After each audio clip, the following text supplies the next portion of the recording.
Hello বন্ধুরা, তো দেখতেই পাচ্ছ আমি একদম গ্লাভস পরে রেডি হয়ে গেছি। আজকে তোমাদের সাথে শেয়ার করব আমি কিভাবে হেনা ইউজ করি। তো চলো তোমাদেরকে দেখাবো স্টেপ বাই স্টেপ কী করে আমি হেনা ইউজ করি বা মিক্সিং করি। তার আগে ওই স্টেপে যাওয়ার আগে তোমাদেরকে একটা কথা আমি শেয়ার করতে চাই, সেটা হলো যখন তোমরা মানে আমি যেটা করি সেটাই তোমাদেরকে বলছি।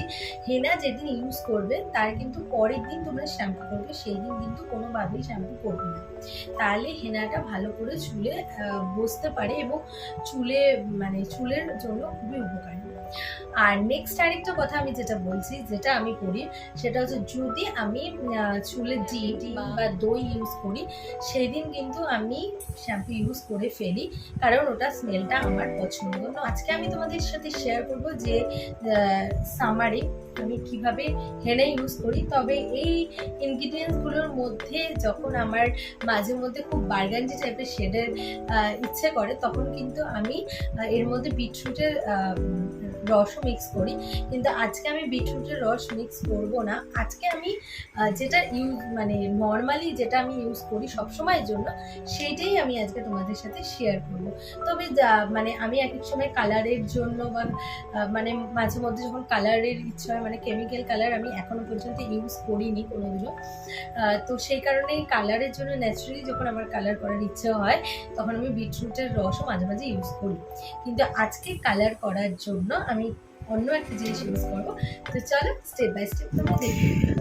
তো দেখো আজকে আমি এই হেনাটি ইউজ করছি, এটা অ্যারোমা ম্যাজিকের। তো নর্মালি আমি শাইনাজের হেনাটা ইউজ করি, ওটা আমার খুব ভালো লাগে।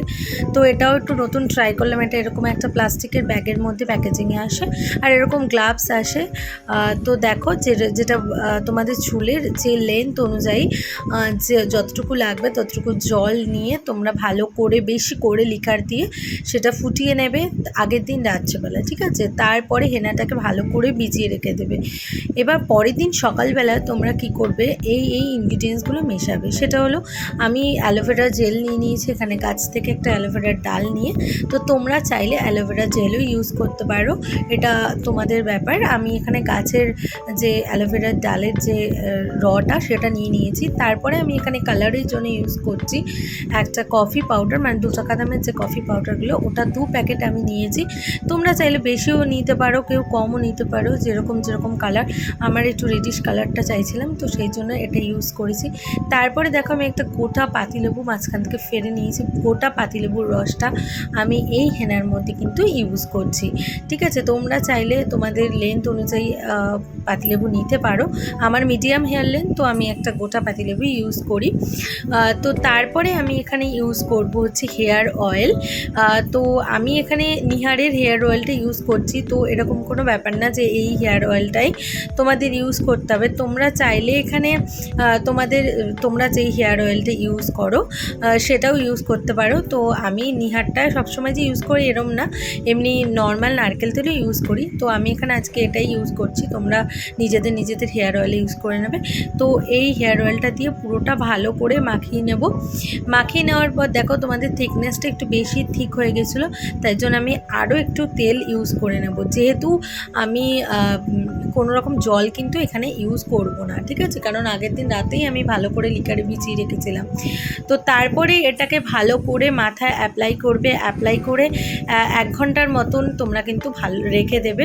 তারপরে কিন্তু শ্যাম্পু করবে না, নর্মাল জল দিয়ে চুলটাকে জাস্ট ধুয়ে ফেলবে এবং রাত্রেবেলা ভালো করে চুলটাকে বেঁধে নিয়ে তোমরা শোবে।